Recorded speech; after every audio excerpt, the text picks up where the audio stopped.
네, 저는 캐스터 한준호입니다. 목요일 캐스터 강유정입니다. 네, 어서 오십시오. 그리고 새로운 오늘 등장인물 안기령 대변인 오셨습니다. 네, 목요일에 또 다른 캐스터 안기령입니다. 반갑습니다. 반갑습니다. 네, 어서 오십시오. 스튜디오에 두 분도 처음이죠? 오늘 처음입니다. 네. 네. 안기령 대변인께서는 익숙한 스튜디오 아닙니까? 조금 비슷하기는 한데 네. 여기가 조금 더 아늑한 것 같아요. 그렇죠. 당사 지하에 좀 만들어서 아늑한 것 같은데요. 네. 좀 아늑하죠. 네. 네, 오늘 저희가 시작을 하기 전에 여러분께 꼭 좀 부탁을 드리고 싶은 게 늘 말씀드리지만 그 구독자 수가 거의 저희가 하루에 한 1,000분씩 이렇게 늘고 있는데 부럽다. 그렇죠. 1,000분씩 늘고 있는데 네. 주변에 좀 많이 홍보를 좀 해주시고 앞서 여러 가지 또 채널 통해서 보고 계신 분들도 불파하게 오셔서 민주당의 시각으로 전하는 여러 가지 정치 소식들을 좀 공유해 보시면 좋지 않을까 싶습니다. 꼭 구독과 좋아요, 댓글 그리고 알림 설정 부탁드리겠습니다. 자, 오늘 첫 소식을 전해야 되는데 김성애 의원님이 조금 늦으신다고 해서 저희 셋이 먼저 시작을 하겠습니다. 어제 잠깐 다루긴 했던 뉴스인데 삼부토건 이야기입니다. 금감원이 실제 100억이 넘는 차익 실현이 있었다. 이것을 공식적으로 확인한 내용이 있어서 먼저 그 이야기 듣고 이야기 나눠보겠습니다. 지난 2023년 막대한 부채를 안고 있던 삼부토건이 갑자기 테마주로 떠오릅니다. 1,000원대이던 주가가 2달 만에 5,000원대까지 폭등합니다. 이복현 금융감독원장은 당시 삼부토건 대주주 일가와 경영진 등이 100억 원 넘게 시세 차익을 거뒀다는 사실을 인정했습니다. 일부 이해관계자들의 100억대 이상의 이제 이익 실현이 있었던 것도 사실은 이미 보도가 됐으니까 그것도 사실은 저희가 부인하기는 어려운 것 같고, 아직 특정 사실만으로 불공정 거래인지 단정할 수는 없다면서도 광범위한 자금 확인과 계좌 간의 연계성 분석을 하고 있다고 밝혔습니다.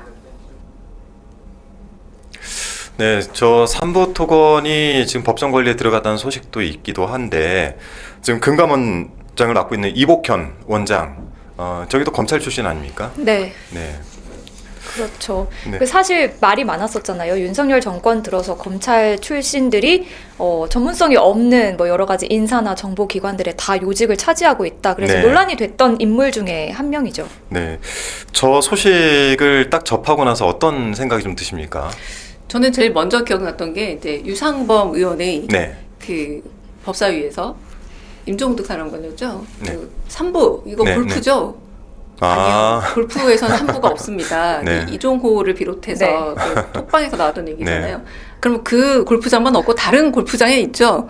군골프장에는 3부가 없습니다라는 이야기. 그러니까 이게 지금 윤석열 정부가 시민들을, 국민들을, 그리고 유권자들을, 우리를 대했던 가장 기본적인 태도예요. 말도 안 되는 걸 우기면 된다라는 방식이었는데, 또 이 이복현 금감원장, 방금 말씀하신 것처럼 금융 전문가인가? 라는 생각이 들겠지만 사실 우리한테는 윤석열 사단 네. 이복현 검사로 훨씬 더 유명한 분이죠. 그러면 지금은 이런 차액이 그리고 이익 실현이 확인된다라고 말했던 이분이 과거에 어떤 말을 했나 좀 살펴봤어요. 네네. 이를테면 황운하 민주당 의원이 물어봤어요. 뭐에 대해서? 도이치모터스 주가 조사건에 대해서 물어봤을 때 어떤 식의 얘기를 했냐면 관련 건이 기준에 미치지 못했기 때문에 아마 검찰이 기소하지 않았을 거다라는 식의. 네. 그러니까 지금 우리가 김건희 여사와 관련해서 특검을 지금 상설 특검을 준비 중인데 그 이유가 다 뭐였냐면 충분히 기소돼 마땅한 사건들을 전부 다 불기소로 오히려 다 털어줘 버렸던 그 중에 한 분이 바로 이 이복현 원장인 거죠.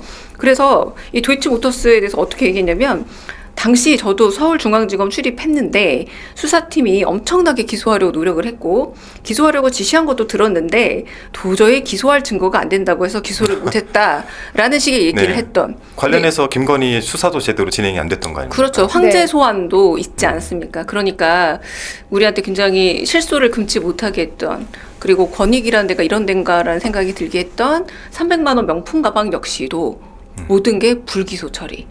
여기도 불기소 세트. 그리고 황제 소환이라고 불렀던, 오히려 검사님들이 바리바리 짐을 싸가지고 가서 앞에다 짐을 맡기고 수색까지 하고 네. 들어갔던 상황들과 연관해 생각해 보면 너무 늦었다. 마치 숙명여대 석사학위가 너무 늦게 표절로 밝혀졌던 것처럼 이 역시도 참 재밌어요. 왜 지금은 이렇게 모든 국민이 알고 있었던 상식적인 일들이 하나 둘씩 이제 상식의 수준에 조금 맞춰지는 것인가. 상식의 수준에 맞춰지는지 시기가 돼서 이용을 하는 그러게요. 것인지는 봐야 되는데 네. 말씀대로 이복현 원장이 그 윤석열 사단의 막내라고 하잖아요. 네. 근데 나이로 보면은 한동훈 전 대표보다는 한 살 어리기는 해요. 아마 사실을 좀 늦게 합격을 한 것 같은데. 근데 윤석열 사단의 막내가 되는 사람이 그 정점에 분명 윤석열과 김건희가 있을 것 같은데도 이 사안에 대해서 사무토건 관계자 100억대 차익 실현한 것이 이건 부인하기 어렵다. 이렇게 이야기하는 거 왜 지금 시점에서 이렇게 얘기를 할까요? 그러니까요. 저도 이걸 보고 윤석열 정권이 무너지고 있구나라는 좀 느낌을 받았습니다. 그리고 김건희뿐만 아니라 정부 차원에서 또 좀 동원이 된 게 아닌가 싶은 게 이 삼부토건이 우크라이나 재건 테마주로 알려진 게 2022년부터였다고 하더라고요. 네. 당시에 가짜 뉴스로 밝혀지기는 했는데 그 우크라이나 그 유라시아 경제인 협회와 이 삼부토건이 전후 재건 관련 MOU를 맺었다라는 네. 기사가 있었고 이것 때문에 주가가 뛰었는데 결국 허위 기사로 밝혀지기는 했어요. 그런데 당시에 보면 삼부토건이 해외 사업을 정리하고 있었고 해외 사업 비중이 0.04%밖에 안 됐다고 하더라고요.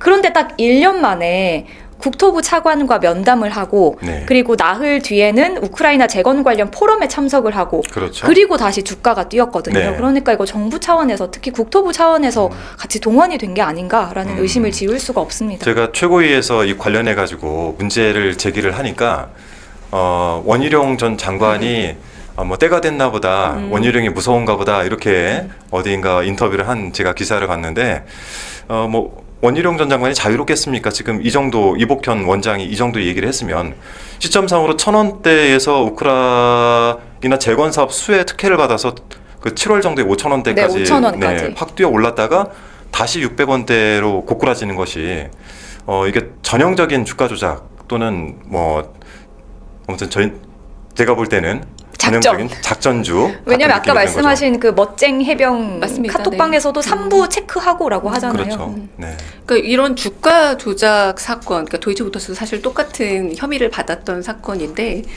이 부분에 대해서 사실 이런 제가 조금 과하게 표현하자면 네. 좀 경제 질서를 흐리는 자범이라고 표현할 수밖에 없는데 그런데 이렇게 최고위층의 이름들이 오간다는 것 자체가 상당히 좀 민망한 사안이라고도 할 수 있겠고요. 그런데 저는 이쯤에서 왜 이복현 금감원장이 이런 태도를 취하는가, 사실상 김건희 특검 안에 포함되어 있는 사안이기도 합니다. 삼부토건이. 네. 그래서 우리가 다음 이제 13일 정도에 그 본회의를 열어서 만약에 김건희 특검을 의결하게 되면 이 부분에 들어갔을 때 검찰 수사라는 게 당연히 의뢰가 되기도 해야 되지만 사실상 특검에 훨씬 더 큰 비중을 담고 네. 이 부분에 대한 수사가 이루어져야 하는 것이 아닌가라는 네. 생각이 들기도 하고, 한편으로는 지금 검찰이 내란 사태와 관련해서 정말 완전 무결한 것인가라는 국민적 의혹도 있는 상황에서 그렇죠. 네. 박은정 의원이 했던 말로 기억이 나요. 언제나 조금 사회적 격동기나 변동기에 있어서 대선판이 소위 말해서 열리게 되면 검찰은 언제나 한 드라이브 정도는 갖고 싶어 한다라는 그런 속된 말과 네. 이 정황이 꼭 맞아떨어지지 않아야 한다라는 생각도 들긴 합니다. 그러니까 저도 비슷한 생각이 드는데 검찰이 이제 갈아탈 때를 눈치채고 새로운 권력에 기대기 시작하는 게 아닌가라는 세상에 의혹이 많이 느낌도 있죠. 받아요. 네. 정권 창출에 우리도 기여를 한다. 네. 이거를 보여주고 제가 오늘 이제 이야기를 검찰 쪽 이야기를 뭐 몇 군데를 통해서 들어보니까 지금 안에서도 양쪽으로 갈려 상당히 그 심하게 대립을 하고 있다라는 뉘앙스의 이야기를 오늘 듣기도 했습니다. 때가 된 것 같아요. 네, 김건희 특검 얘기가 나와서 김건희 특검은 원내 지도부에서 이제 특검 진행은 기정사실화 하는 건가요? 준비하고 있나요? 근데 이미 장경태 의원이 발의하셨잖아요. 네. 그리고 발의된 상태고 이제 의결을 언제 하느냐, 네. 상정해서 의결하느냐인데 그건 지금 잡혀 있는 본회의 일정이 13일, 20일, 27일 세 번 잡혀는 있습니다만 여러 일정을 고려했을 때 13일은 해야 할 것 같아요. 네. 해야 할 것 같은데 그때 지금 지금은 이미 밝혀지니까 이름을 말해도 되겠죠. 네. 이철규 의원 아들 문제도 있고, 그렇죠. 마약 특검도 가야 네. 합니다. 그리고 이것도 상설 특검이고요. 김건희 특검도 지금 삼부특검 문제로 보아하니 네. 가야 합니다. 그리고 거기에 이제 상법 네. 개정안도 실어야 하기 때문에 13일에 좀 이런 것들을 의결하지 않을까 예측은 그렇습니다. 네, 네. 13일쯤. 네. 자, 그 민주당에서 12.3 내란 사태 당시에 이건 추미애 그 의원께서 기자회견을 했던 내용인데 방첩사령부 간부 그리고 대검찰청 검사 그리고 국가정보원의 과학대응처장 이들과 통화를 했다라는 내용이 공개가 됐습니다. 이게 그 제대로 밝혀진다라고 하면 진짜 큰 문제가 될 것 같은데 기자회견 장면 먼저 보고 이야기 나눠보시죠.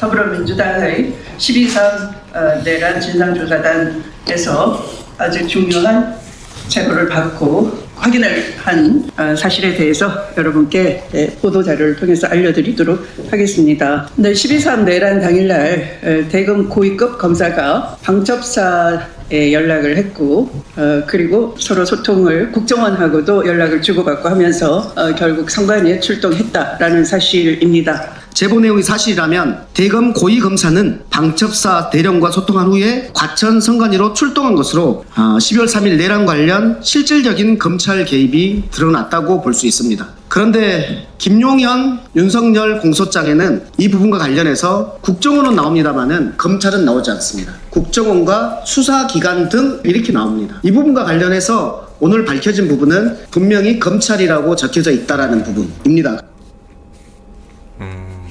내용 한번 짧게 정리 좀 한번 부탁드릴게요. 네, 그러니까 간략하게 말씀드리면 검찰에서 방첩사에서 국정원 이렇게 순차적으로 계엄 당일에 통화가 이루어졌다는 건데 우리 당 내란 진상조사단이 확보한 진술이 있습니다. 기자회견에서도 들으셨는데 내란 당일 오후 8시 반쯤에 여인형 방첩사령관이 방첩사의 정성우 1처장에게 이야기를 합니다. 검찰과 국정원에서 선관위에 올 것이다. 중요한 임무는 검찰과 국정원이 할 것이니 지원하라 이렇게 지시를 했고요. 여인영 사령관의 지시를 받은 정성우 처장이 또 대령 8명에게 같은 내용을 일러줍니다. 그래서 이들이 이제 진술을 한 게 일치를 하거든요. 보면 네. 정성우 처장이 8명이 모인 자리에서 검찰과 국정원을 언급했다. 선관위 출동을 앞두고 회의 과정에서 서버를 확보하면 검찰과 국정원이 올 테니까 인계해주면 된다는 이야기를 들었다. 계엄 선포 이후에 선관위 출동하기 전에 정성우 처장이 검찰과 국정원을 언급했다. 선관위에 가서 서버를 확보하면 검찰과 국정원이 올 테니까 인계해주면 된다는 지시를 받았다. 이렇게 복수의 진술이 다 일치하고 있습니다. 검찰이 결국에는 이번 12.3 내란과 뗄래야 뗄 수가 없는 네. 그런 증언들이 되겠네요. 네, 그리고 이제 대검의 고위 간부 2명이 출동한 사실까지 확인이 됐고요. 야. 그리고 오늘 오전에 한겨레 단독 보도를 보니까 이 계엄 당일뿐만 아니라 12월 5일에 그러니까 이틀에 걸쳐서 여러 차례 통화를 했더라고요. 그러니까 이게 나중에 계엄 이후에 그러니까 계엄이 해제된 이후에 통화를 한 건 좀 말 맞추게 하려는 거 아닌가 뭐 이런 것도 좀 의심이 된다. 그러니까 저희가 그 동안에는 검찰이 분명히 개입이 돼 있을 거다 이런 이제 추정들은 계속 하고 있었는데 이거를 민주당의 내란 진상조사단에서 이 진술 내용을 확보를 한 건데 이 상태라고 본다면 검찰이 지금 상태에서 굉장히 위축돼 있을 것 같긴 해요. 그 제보를 받았고 네. 그리고 이 제보 내용을 이제 기자회견을 한 건데요. 이 포렌식을 맡기려 했다라는 거예요. 검찰에. 그러니까 이 서버를 확보하면 검찰과 국정원이 올 테니 인계주면 된다라는 이야기가 뭐냐면 서버 확보까지는 여인형 방첩사령관을 비롯해서 군에서 하고 네. 그 이후 포렌식을 맡기겠다라는 거니까 검찰이 이 얘기인 즉슨 선관위에 가는 이 상황을 사전에 알고 있을 확률이 매우 높았다. 그렇죠. 그러니까 내란의 가담 정도가 아니라 사전 모의에도 어느 정도 가담했던 것은 아닌가라는 의혹이 증폭되고 있는 상황이고요. 그리고 이 사후적으로도 살펴볼 것이 몇 가지 있습니다. 가령 김성훈 경호차장이 갖고 있는 비아폰과 관련된 비아폰 서버에 대한 영장 청구를 계속 왜 검찰이 하지 않고 있는가? 왜 영장을 청구하지 않고 있는가? 이 부분에 대한 문제도 어쩌면 당사자성이 강하기 때문 아닌가라고 우리가 의혹을 갖고는 있었는데 그렇죠. 네. 비아폰 서버 문제 그리고 구속영장 청구 문제 굉장히 다양한 문제들 지금도 저는 내란이 지속이 되고 있는 여러 정황 중 하나는 대통령실과 그리고 경호처가 살아있기 때문이라는 생각을 안 할 수가 없어요. 그럼요. 이 대통령실과 경호처 그리고 가장 중요한 거는 이 비아폰 서버에서 어떤 내용들이 남아있고 불출 대장을 확인해서 누가 갖고 있고 심각하게는 그렇다면 검찰총장이 이 비아폰을 갖고 있는가 아닌가에 대한 지금 확인도 제대로 이루어지지 않고 있는 상황이잖아요. 물론 공수처에서 지금 수사가 배당이 되어서 들어가긴 했습니다만 이 모든 것들과 간단해 보이지만 이날 방첩사 정성우 1처장과 그리고 검찰과 국정원이 연락을 나눴다라는 이 간단한 사실은 결코 간단한 사실이 아니라 굉장히 검찰의 내란 연루 의혹이 어쩌면 사실일 수도 있겠다라는 의혹이 강하게 가는 부분입니다. 그 강유정 의원님이 검찰이 내란 사전 모의에 연루돼 있는 거 아닌가라는 말씀해 주셨는데 그 노상원 수첩에도 보면 선관위원장을 네. 이렇게 그 야구 방망이요.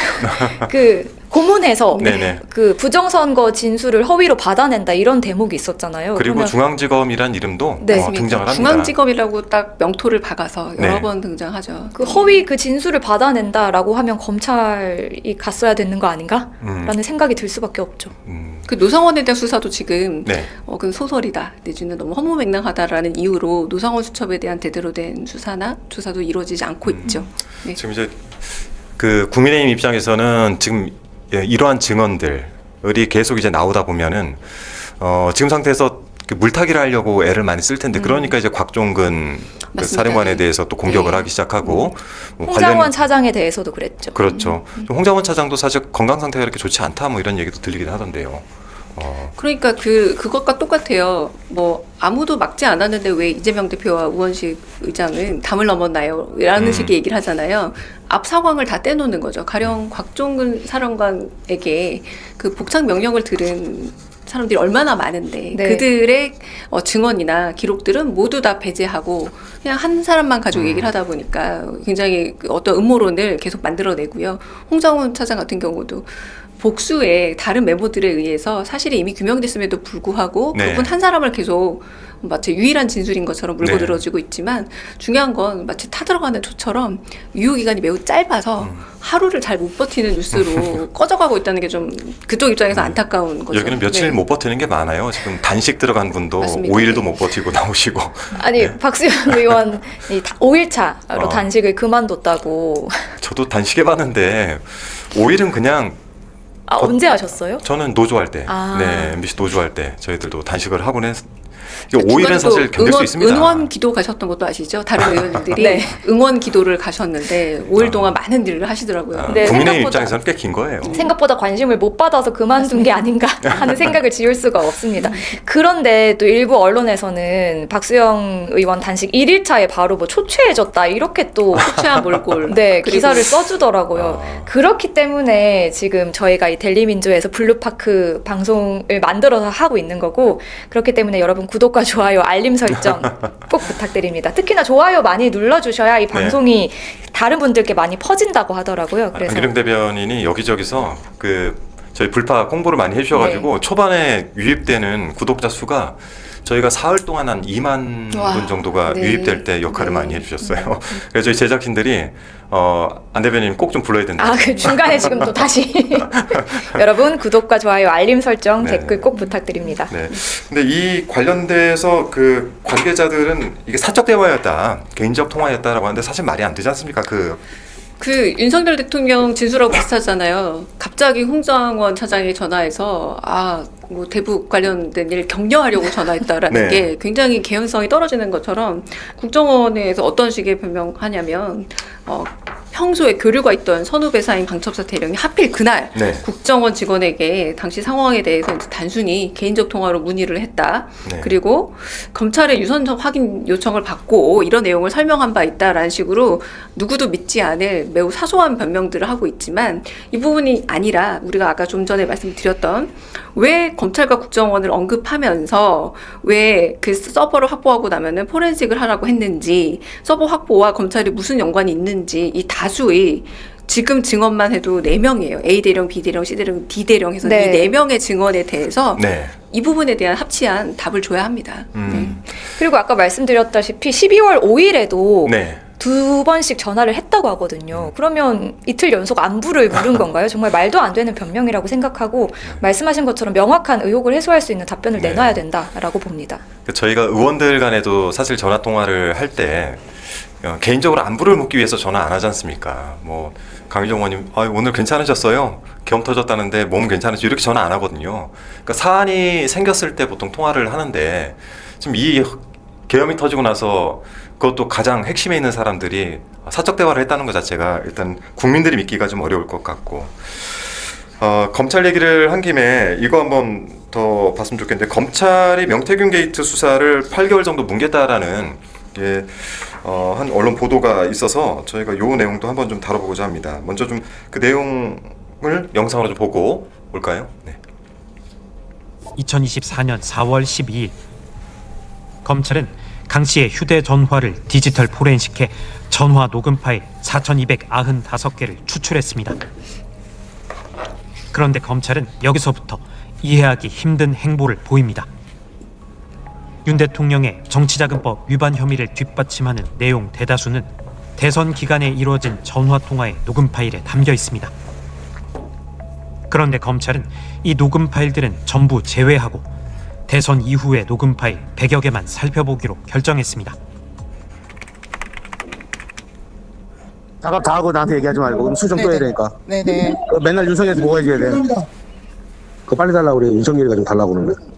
오늘 다 뽑아줘야 돼요. 윤석열 총장 저 문자가 왔네. 네. 그러니까 창원 지방 검찰청이 선관위로부터 이 사건에 대해서 명태균 게이트 관련된 수사를 의뢰받은 시점이 23년 12월 3일인데 날짜도 12월 13일이죠. 12월 13일인데 넉 달 뒤에 이제 검찰이 강혜경 씨를 불러서 첫 조사를 시작을 해요. 그때 윤석열이 개입돼 있을 것이다. 이런 이야기의 진술이 있었는데 근데 이거를 8개월 정도 그냥 묵혀놓은 거 아니겠습니까? 알고도 뭐 사실 윤석열 이름이 나오면 검찰이 이거를 뭉갰다는 게 이상하진 않아요.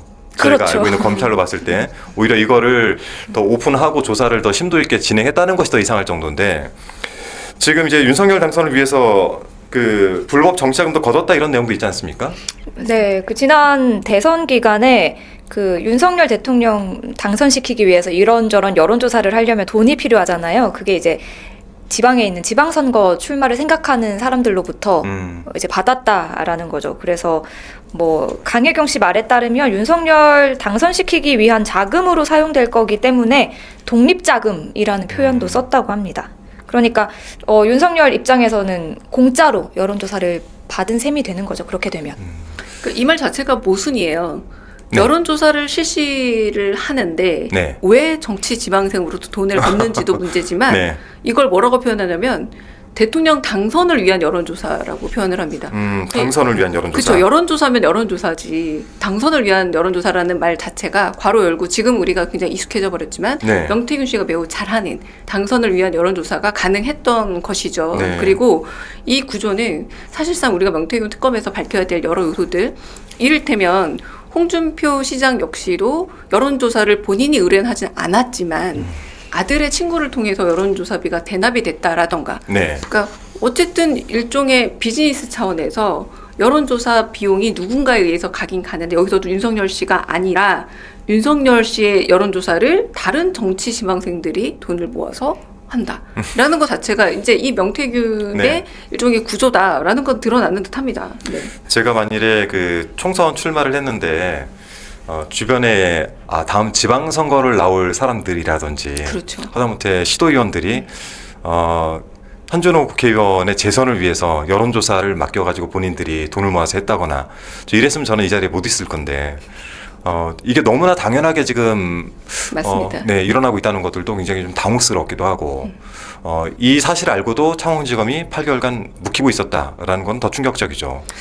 게다가 소문에 의하면 이 명태균 씨라는 분의 실력이라는 게 꽤나 유명하게 오랫동안 그 여당에서는 알려져 있었던 이름인데 가장 문제적인 건 심지어 대선 경선과 대선 후보를 만들어가는 이 중차대한 상황에서도 이런 힘을 빌렸다라는 거죠. 그러니까 그게 참 결국은 이런 여러 사태들의 시발점이 아니었을까라는 생각이 들기도 하는데 자 그런데 이제 여기서 이제 검찰 얘기로 다시 넘어와 보죠. 오늘 저는 좀 주목해야 될 게 이건 것 같습니다. 우리 계속 얘기하면서 검찰 모든 꼭지마다 네. 검찰이 들어가고 있다는 건 사실이고요. 그렇죠. 네. 어쨌든 갑자기 검찰에 대한 언급량이 매우 높아지고 있다라는 거고 명태균 수사가 시작이 본격적으로 된 건 의외로 언론 보도가 나오고 나서예요. 네. 근데 처음에 9월 5일로 제가 기억이 나는데 그때만 해도 좀 천천히 진행이 되다가 갑자기 한 달 정도 지나고 나서 첫 번째 압색은 있었습니다. 근데 이때도 대단한 압색이 아니라 조금 조용히 지나갔다가 그 이후에 한 달여가 지난 9월 30일에 첫 번째 네. 압색이 있었고 네. 10월 31일 날 명태균 집에 대한 대대적인 압색이 있습니다. 그러니까 네. 마치 압색할 거니까 준비해 예령을 하나 때려놓고 예령을 하는 것처럼, 심지어 명태균 씨가 뭐라고 얘기하냐면 자신의 친지에게 전화를 뭐 맡겼다. 네. 뭐 초록색 박스 안에 넣어놨다. 처남. 이런 말이 나왔음에도 불구하고 그럼 당연히 네. 그 다음 추적은 처참을 해야 하는데 멀쩡하게 집에 가서 네. 수색을 한다라던가 이런 일들이 계속 이어지고 있죠. 그러면 이런 말도 있었잖아요. 검찰이 오히려 이 폰을 전자레인지에 넣어서 돌려야 되는 것은 아닌가라고 얘기할 정도로 이제 검찰 수사가 매우 미진했다라는 네. 의혹을 받고 있고, 심지어 정치자금법 위반 혐의를 증명하려면은 그 선거 기간이 매우 중요한데 그 시기를 또 피해서 네. 수사를 한다라거나 여러 가지로 어쩌면 창원지검은 시간을 끌 수 있는 대로 끌고, 그리고 애당초 그 수사를 정치자금법으로만 한정했다라는 것 자체도 오히려 굉장히 위험한 폭탄을 피하고 싶었던 게 아닌가라는 이 부분은 좀 의혹을 피하기 어려웠을 것 같습니다. 검찰들이 보면은 검찰 출신들이 특히나 뭐 예를 들어 아이폰 비밀번호는 20몇 자리를 해야 된다라든지 사실 그거는 한동훈 덕분에 많은 사람들이 알게 사람들이 됐죠. 요즘 그래서 제 주변에도 20몇 맞아요. 자리 하시는 분 계세요. 책 제목 국민이 먼저 나왔을 네. 때 비번이 먼저다라고 다들 많이 얘기했잖아요. 거기다 네. 뭐 휴대폰의 증거를 그 인멸하기 위해서는 그 전자레인지에 놓고 돌려야 네. 된다라든지 뭐 알지 말아야 될 것들에 대해서 너무 많이 아는 것 같습니다. 그리고 사실 일반 국민이 검찰 조사를 받게 됐을 때 검찰이 휴대폰 비밀번호 푸세요 하면 모르니까 당연히 풀겠죠. 아, 당연히 해야 되는 거구나라는 생각을 했겠죠. 사실 그 법을 아는 검찰이 오히려 법 기술을 부린 거다. 특히 한동훈을 통해서 잘 알 수 있었습니다.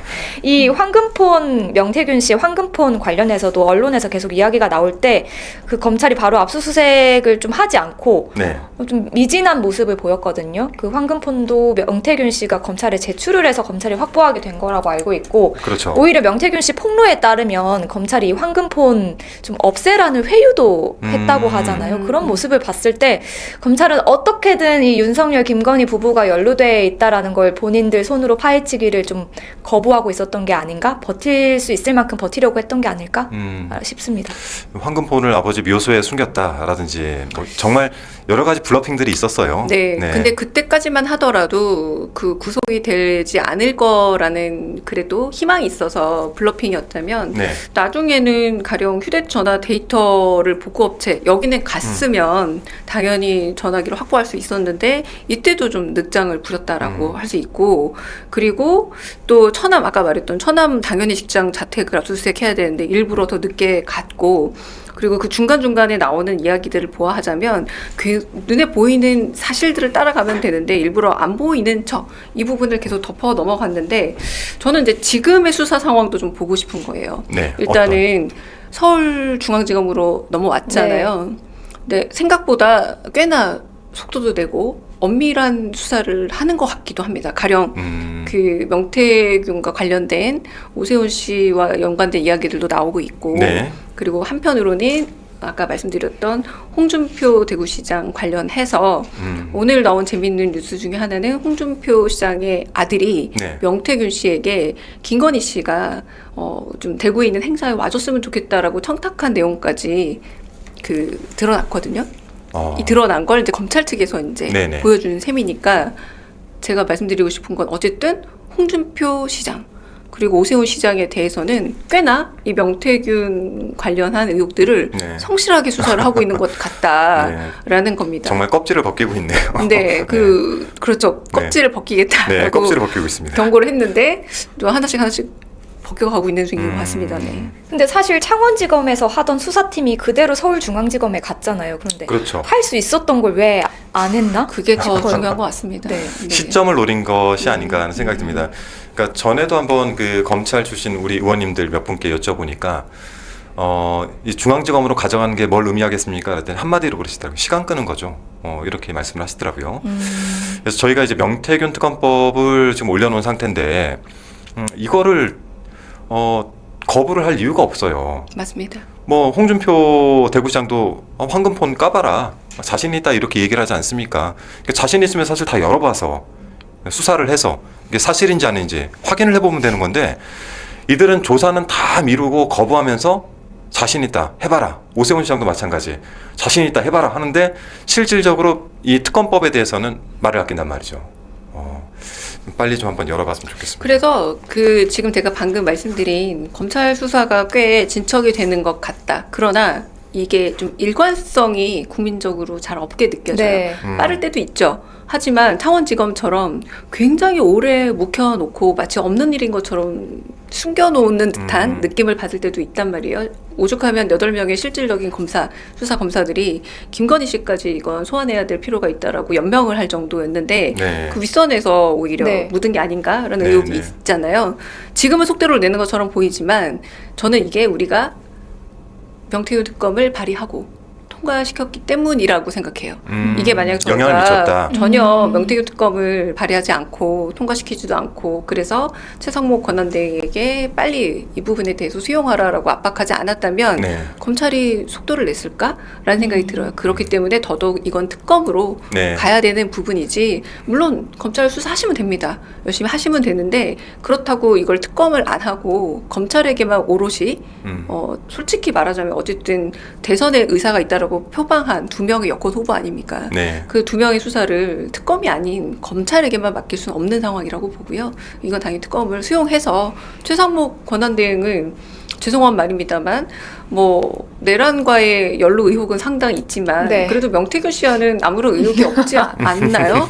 그러니까 좀 당당하게 이 네. 부분만큼은 좀 수용해야 되지 않을까 싶습니다. 뭐 명태균 복윤자가 아니라는 말씀이신가요? 네, 근데 네. 그 언급해 주신 것처럼 검찰이 11월 초에 이미 그 연서명한 검찰 수사 보고서를 만들어 놓고 김건희 수사 필요하다라고 적혀 있는 보고서를 만들어 놓고도 수사하지 않았잖아요. 근데 그 12월 3일 계엄 선포 전까지 한 달 동안 그게 윤석열에게 보고가 안 됐을 것 같진 않거든요. 그건 어떤 루트를 통해서든 그러네요. 네. 들었겠죠. 그래서 그게 그 계엄 선포의 버튼이 된 건 아닐까 싶기도 해요. 윤석열이 그 다른 거에는 크게 관심 없더라도 본인과 관련돼 있는 문제에 맞습니다. 대해서는 네. 아마 바로바로 보고를 받고 지시를 했을 거라고 봅니다.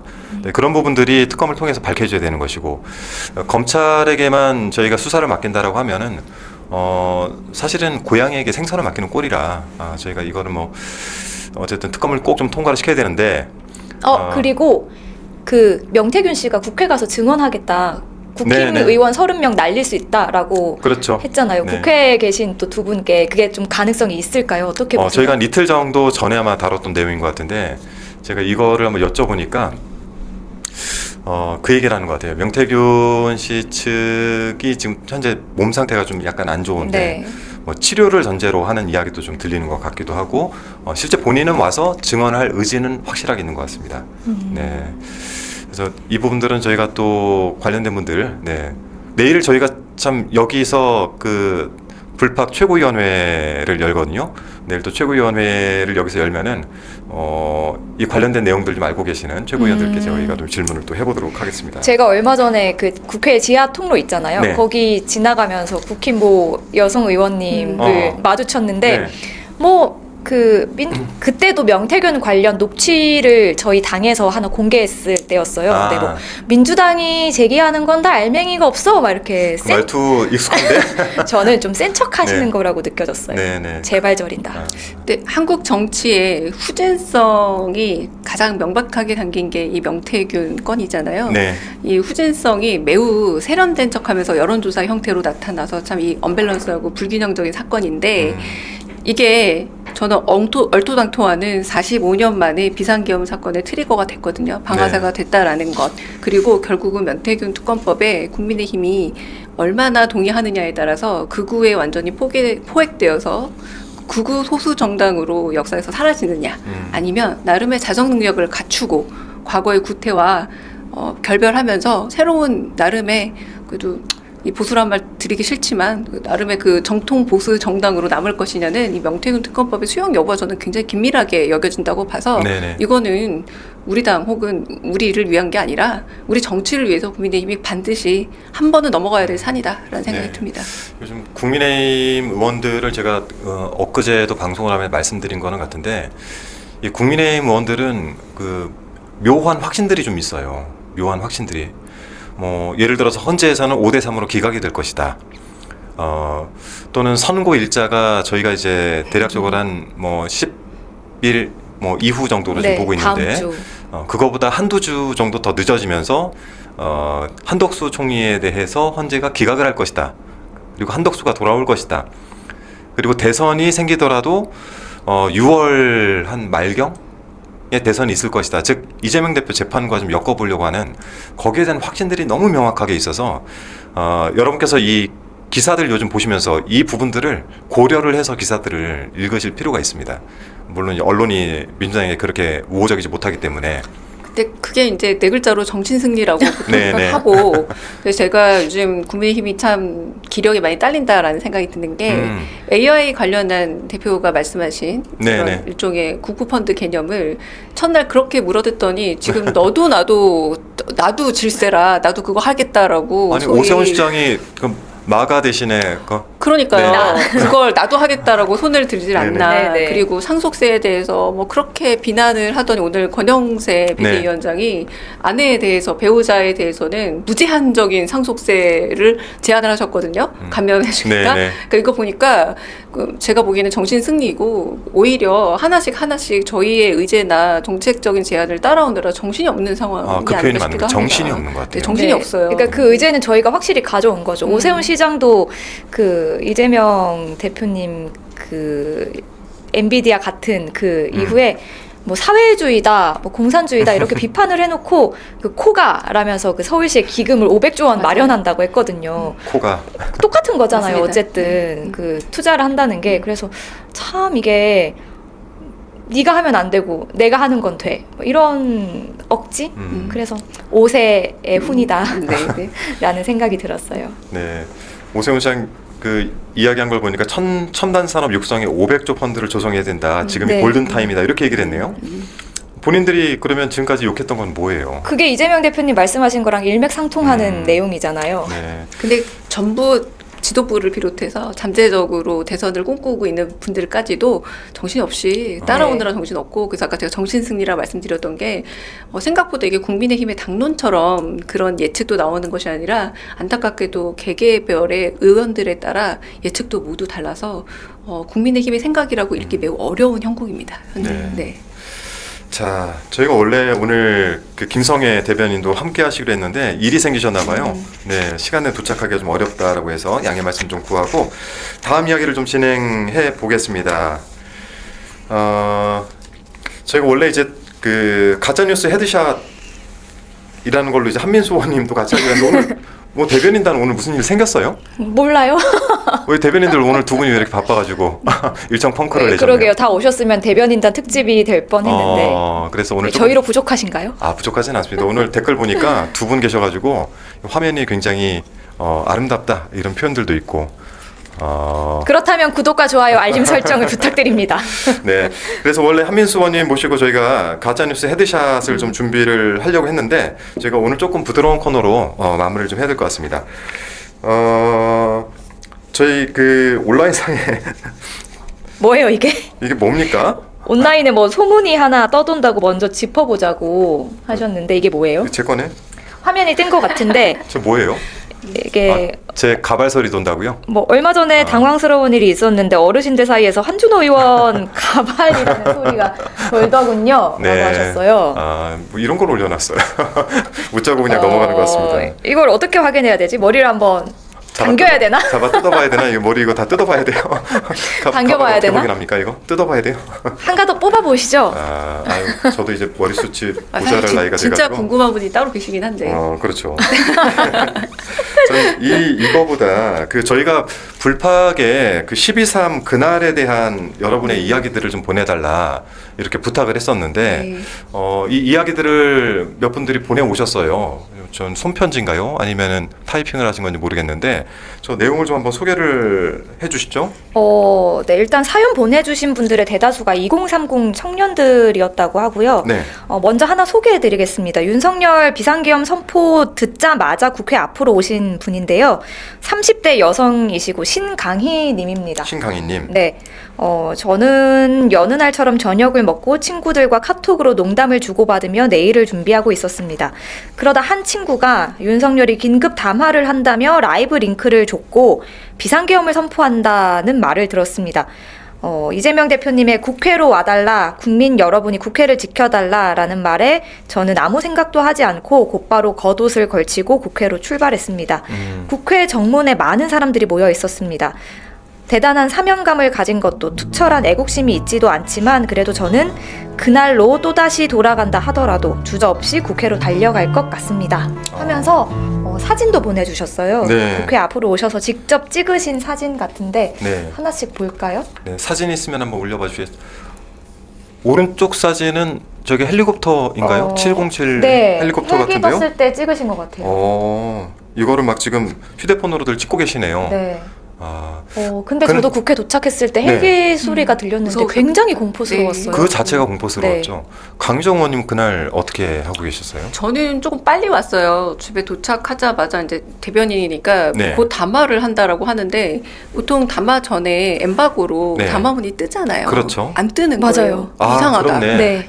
이상한 거예요. 이상하고 바로 TV를 켜봤는데 아무 채널에서 안 하고 KBS에서만 준비를 하고 있는 것도 이상한 거예요. KBS에만 연락을 했구나. 그래서 네. 왜냐하면 그 정도 담하면 모든 채널이 다 멈추고 스탠바이에서 그렇죠. 다 동시 송출이 돼야 되는데 이거 이상하다 하고 있는데 갑자기 남편이 내가 밑에 가서 차 빼놓을 테니까 내려와라 라고 하더라고요. 저를 그렇게 보내고 싶었나 봐요. 빨리. 같이 그래서 가자는 얘기. 그거를 보고 있다가 얼핏 계엄이라는 말이 나온 것 같아요. 근데 그 말을 확인도 하기 전에 무조건 그냥 왔어요. 네. 그랬더니 도착 시간이 제가 11시 1분이었더라고요. 1분에 와서 그 앞에 벌써 경찰이 전에 있었고 네. 그래서 막아서 못 들어가서 잠깐 실갱이를 하다가 또 저를 들여보내고 싶었던 남편이 여기 앞에서 서서 보고 있었더라고요.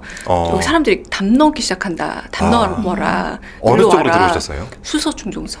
그래서 거의 제가 거의 거기가 초기 감이 좀 멤버예요. 낮다고. 그래서 네. 여기 이제 어딘지를 모르고 이쪽으로 오른쪽으로 돌아서 와라고 해서 그쪽 갔더니 몇 분이 넘기 시작했고 그때 아마 어떤 보좌진 당직자 이런 분이 도와주셔가지고 손으로 받쳐주셔서 네. 안 다치고 조심히 넘어왔죠. 그때가 11시 한 3, 4, 5, 6분이었, 도착한 게 1분이었고 네네. 넘어간 게 한 5, 6분 되지 않았을까 싶습니다. 그래도 네네. 빨리 오셨네요. 빨리 왔죠. 그래서 네. 들어갔더니 제가 비교적 빨리 온 셈이더라고요. 그때 본청 안에 몇 분 정도나 계시던가요? 몇 분 없었어요. 그렇죠. 들어갔더니 이제 몇 분들이 이제 막 사람들 인원 체크하기 시작했고, 네.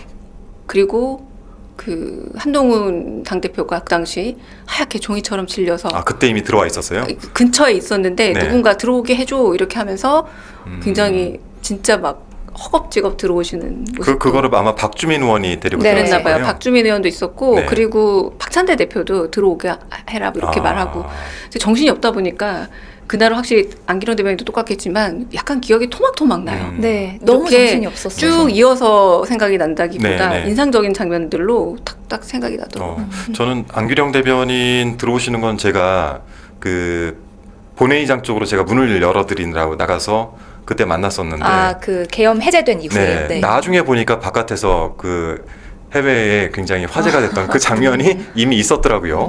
근데 어. 그때는 저도 몰랐어요. 휴대폰 어. 배터리도 없었고 그래서 네. 연락이 온 걸 그 4일 아침이 네. 돼서야 알았습니다. 그러니까 하얗게 정말 안규령 대변인도 다들 몰라가지고 그랬어요. 있었는데 네. 그 이준석 의원이 뭐 한동훈 대표하고 전 대표하고 둘이 손인사했다고. 둘이 환하게 웃으면서 인사를 했다고. 근데 아시겠지만 그 안에서는 그런 분위기가 아니었잖아요. 당연하죠. 계엄이 해제됐어도 뭐 한동훈 대표조차 그날 그렇게 웃지 않았어요. 네. 그럼. 근데 그리고 이준석 네. 이준석 의원은 본인이 굉장히 늦게 들어왔을 텐데 표결에도 참여 안 했다고 하더라고요. 맞습니다. 본인이 상황이 웃겼나 보죠. 그러니까 본인이 네. 즐거웠나 보죠. 그러니까 사람들이 웃는 것처럼 보였겠죠. 근데 어쨌든 이 계엄을 막아주신 건 국민들이 저렇게 앞에 모여주셨기 때문에 진짜 가능했고 의원들도 이 150명이 진짜 모일 수 있을까 굉장히 저희들도 서로 의심을 했던 것 같아요. 올 수 있을까? 지금 지방 내려가신 분들도 계실 텐데 올 수 있을까 그랬는데 11시 때도 별로 없었는데 그 1시간 사이에 그 많은 의원님들이 모이신 거네요. 자, 사연들 있으시면은 저희 불파학으로 좀 보내주시면은 저희가 사연들을 이렇게 하나씩 시간 될 때마다 소개를 해드리겠습니다. 그 강유정 의원님이 책을 내신다고 해가지고 오늘 책 나왔다고 하지 않으셨어요? 네, 제가 아직 받아보지 못했고 오늘 출간이 됐는데 네네. 사실상 제가 혼자 쓰는 책이 아니라요. 다시 네. 만날 세계에서라는 책인데 그때 빛의 혁명을 이끌어 주셨던 네. 제가 한번 토론회를 열었어요. 그래서 영화 감독 출신 그리고 작가분, 뭐 기자분 처음으로 이런 말하자면 응원봉을 아이돌 공연이 아니라 집회에서 처음 들어본 팬분들 네. 이런 분들에게 좀 솔직한 글들을 담아서 만들어 보자라고 해서 저도 그 집회에 있었던 일원의 한 명으로 8분의 1로 제가 들어가서 쓴 글입니다. 8분의 성함이 네. 네, 책 표지에 나와 있고 네, 맞습니다. 제목이 뭔가요? 다시 만날 세계에서. 다시 네, 만날 세계에서. 네, 소녀시대의 다시 만날 세계라는 노래가 많이 담화제가 많이 이루어졌잖아요. 네네. 불러줬는데 그 이제 다들 다시 만날 세계를 염원하면서 네. 그날 광장에 오셨고 그리고 응원봉이라는 게 약속하지 않았지만 네. 약속한 듯이 그래서 이재명 대표께서 빛의 혁명으로 얘기했지만 제가 오늘 그 12.3 내란과 검찰 개혁이라는 그 세미나에 가서도 제가 한 말인데 제가 저기에 쓴 그 제목은 빛의 호의였어요.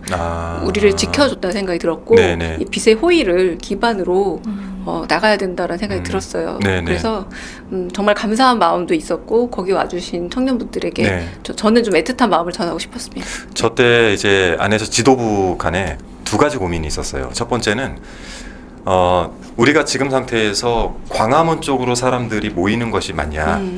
원래 집회를 많이 그렇죠. 하던. 아니면은 여의도가 맞느냐?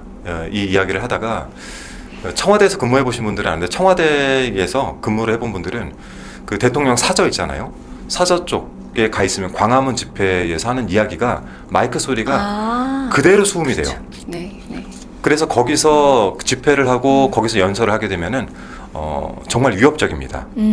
그래서 광화문 집회가 효과적인데 지금 이제 대통령실 자체를 용산으로 옮겼기 때문에 그 효과는 없을 것이다. 상징성은 있겠지만 그리고 이제 두 번째는 국회를 지켜냄으로 인해서 이 계엄을 해제했기 때문에 지금은 여의도가 국회 앞에 더 상징성이 있다라는 이제 결론을 내고 그 국회 앞쪽으로 모여달라는 이제 말씀을 드렸고 두 번째는 그러면 이번 것은 어떻게 우리가 이름을 명명을 할 것이냐 뭐 K 집회라고 해야 되느냐 뭐 여러 가지 이야기가 나왔다가 저희가 집회 현장에 중간에 한번 나갔었어요. 탄핵 그 중간에 의결을 하기 전에 한동안 저희가 시간이 있어서 나가봐라 해가지고 나갔더니 저도 이제 연설을 하라고 해서 연설을 하러 올라갔더니 예전 같으면 초를 들고 있으면 이렇게 초가 쫙 깔려 있잖아요. 깜깜한 거예요. 그러다가 연설을 하는 중간에 사람들이 와 하는 순간에 갑자기 빛이 쫙 하고 올라오는 이 느낌을 본 거죠. 그러면서 이재명 대표께서 이걸 빛의 혁명이라고 하자라고 이름을 그때 붙였던 두 가지 고민이 있었습니다. 네. 그 정청래옹이 유명한 얘기죠. 나갔는데 나를 못 알아봐. 나를 못 알아봐. 그러니까 네. 한 번도 조직되지 않았던 네. 힘들이 네. 그냥 자발적으로 조직돼서 정말 소중하기 때문에 내가 지키고 살았던 일상이 소중해서 네. 네. 내가 지키고 살았던 민주주의가 뭔지 몰랐는데 네. 뺏겨보니까 알겠더라라고 그 귀한 발걸음들이 너무 감사하죠. 네. 그 응원봉이 사실 그 아이돌이나 배우를 좋아하는 분들한테는 정말 소중한 맞아요. 거예요. 그렇다면서요. 가격도 꽤 나가고요. 그 네. 응원봉을 보관하는 상자도 따로 팔아요. 네. 그래서 평소에는 집에 이렇게 전시를 해두는 건데 그걸 들고 나왔다라는 거는 정말 그 상상 이상의 의미를 부여할 수 있는 거죠. 그래서 저희들 때 나이 때는 응원봉이 없을 거 아니에요. 풍선 아닌가요? 뭐 풍선 초 이런 건데 그래서 그 응원봉 구하느라고 정말 힘들었습니다. 네. 이 책은 그러면 언제부터 오늘 아마 서점에서 이제 구해 보실 수 있을 거고요. 네. 그래서 제가 이제 그 원고를 쓰면서 청탁받고 나서 한 달 사이에 서부지법 사태도 일어났고요. 그리고 남태령을 넘고 그리고 키세스 그 부대들의 정말 비폭력적이고 네. 그리고 어찌 보자면 뭉클했던 순간들을 반대 급부가 된 또 다른 동년배들의 청년이 준동하는 모습을 보고 사실 네. 저도 굉장히 충격을 받았기 때문에 오히려 이 시점에 다시 한번 돌아보는 네. 게 필요하다라는 생각이 들기도 했어요. 저 네. 책은 잘 팔려도 8분이 썼기 때문에 아, 이렇게, 저는 그냥 어. 거의 뭐, 네네.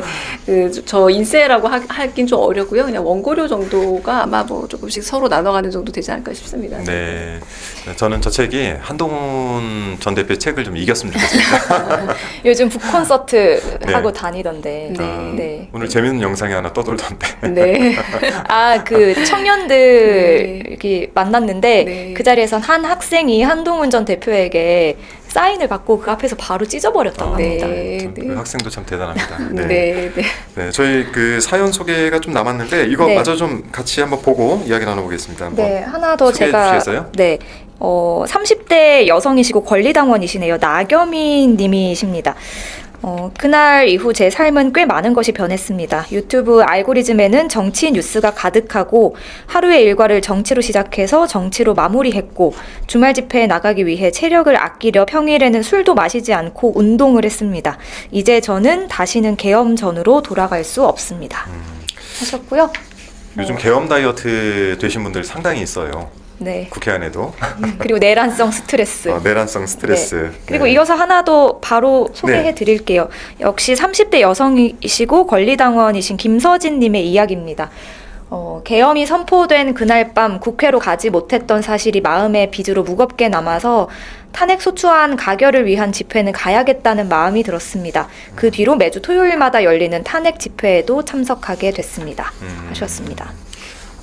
참, 요즘도 토요일마다 그 집회 현장을 나가면 정말 많은 분들 나와 계시고 집회의 모습도 저는 정말 집회를 많이 해본 사람인데 그 모습도 많이 달라졌고 그리고 참여하시는 분들이 그 안에서 하는 행동들 하나하나가 뭐 다른 집회하고 비교가 더 돼서 그런지 모르겠지만 굉장히 저는 보면서 마음이 따뜻해지는 경우들이 꽤 있었거든요. 너무들 보내주신 분들 감사드립니다. 뭐 여성 남성 가리지 않고 이 2030의 그 빛의 혁명에 대해서는 내란이 종결되고 한번 그 의미를 제대로 분석해 봐야 된다라는 생각이 드는데 그냥 뭐 당장 드는 생각은 일단 그 아이돌 팬분들은 네. 그런 평화적인 시위에 좀 익숙해져 계세요. 그러니까 내가 좋아하는, 내가 사랑하는 아이돌이 부당한 대우를 받지 않기 위해서 늘 관심을 가지고 투쟁을 해왔던 경험이 계신 것 같고, 그리고 제가 좀 가슴이 아픈 건 2030들 특히 그 세월호 참사, 네. 또 코로나19 사태, 그리고 이태원 참사까지 또래들을 잃지 않아도 되는 또래들을 너무 많이 잃었거든요. 그런데 그 과정에서 정치권이 우리를 지켜주지 않는구나라는 생각을 했을 것 같아요. 그래서 이번에 윤석열이 계엄을 선포했을 때도 이제는 내가 사랑하는 것들을 내가 지켜야 된다. 그렇지 않으면 또 잃을 수도 있겠다. 이런 위기의식을 좀 느꼈던 게 아닐까? 그래서 주저없이 광장으로 나올 수 있었던 게 아닐까라는 생각이 들더라고요. 그리고 그런 내용이 아마 저 책에 담겨 있지 않을까 싶어요. 그 두 분은 주변에서 저런 이제 트라우마를 겪는 분들 좀 이야기를 들으시나요? 저 스스로도 네. 그런 것 같아요. 제가 요즘에 자꾸 12월 3일에 대한 복귀를 하다 네. 보면 그날 생각보다 네. 그날을 그냥 무작정 뛰어오고 넘어가고 그리고 밤을 며칠 새웠고 했는데 지금 생각해보면 진짜 가슴이 뻐근해지거든요. 어떤 일이 일어났을 뻔했던가. 네네. 그 노상원 수첩에 적힌 내용들 돌이켜보면 얼마나 우리가 그리고 얼마 전에 이코노미스트에서 한국의 민주주의 지수가 떨어졌다는 게 왜 이렇게 마음이 아플까요? 이런 것들이 전체 사회가 지금 트라우마를 앓고 있다. 여전히 네네. 대가가 없는 일은 없어요. 우리가 다행히 하루 만에 해제 의결을 해서 기간이 길지 않았을 뿐이지 저희는 여전히 대가를 치르고 있다는 생각이 듭니다. 그래도 저는 소득을 꼽자면 이 윤석열이 일으킨 내란 사태의 소득을 굳이 꼽자면 네. 국힘을 포함한 수구 세력의 민낯이 드러났다. 더 이상 그들에게는 효용이 없다라는 걸 알 수 있게 됐다. 이제는 그것과 그 다음에 2030의 저력. 네. 그리고 제 생각에는 이번에 윤석열 탄핵 인용을 시킨다고 해도 계속해서 정치에 관심을 가질 것 같아요. 그들이. 네. 그러니까 효능감을 한번 느꼈잖아요. 그렇죠. 직접 경험을 했잖아요. 그러니까 우리가 목소리를 내면 되는구나, 참여하면 되는구나라는 걸 깨닫고 실질적인 정치 참여에도 많이 뛰어들지 않을까? 그 과정에서 우리 당이 좀 고민하고 어떻게 하면 지원할 수 있을까, 같이 할 수 있을까 이런 고민을 좀 해야 할 것 사실 같아요. 그 고민 속에서 불팍이 나온 거기도 합니다. 네, 여러분들을 좀 온라인상에서 자주 뵈려고 만든 건데 그러면 구독과 좋아요, 구독과 알림 놓치질 설정 않아요. 이런 거 하라고 부르신 거 아니에요? 저희가 요즘 이제 한참 또 조선일보가 뭐 2030의 극우와 이런 것들을 막 네. 띄우고 네, 있어요. 맞습니다. 선거 국면이 다가왔구나 이제 이런 생각도 들긴 하는데 저는 오히려 그 청소년들의 극우화 이런 것들은 민주당이나 민주당원들은 좀 쓰지 않았으면 좋겠습니다. 그 아까 안규령 대변인께서도 말씀하셨지만 그 세대들이 그간에 겪었었던 많은 것들이 이 청소년층에게는 우리가 이해할 수 없는 여러 가지 정서들이 또 있을 거라고 판단을 하고 극우라기보다는 우리가 그들에게 어떻게 더 다가가야 될지 또 정치인으로서는 어떠한 정책들을 더 만들어야 될지 고민하는 계기 정도로 삼는 것이 좋지 않을까라는 생각이 듭니다. 저희가 오늘 두 분하고 같이 하니까 또 이게 다른 날과 느낌이 좀 달라요. 더 차분해지고 뭔가 화사한 느낌도 좀 들고 봄날 같은 느낌도 좀 들었습니다. 저희 안내를 하나 좀 해드릴 게 있는데요.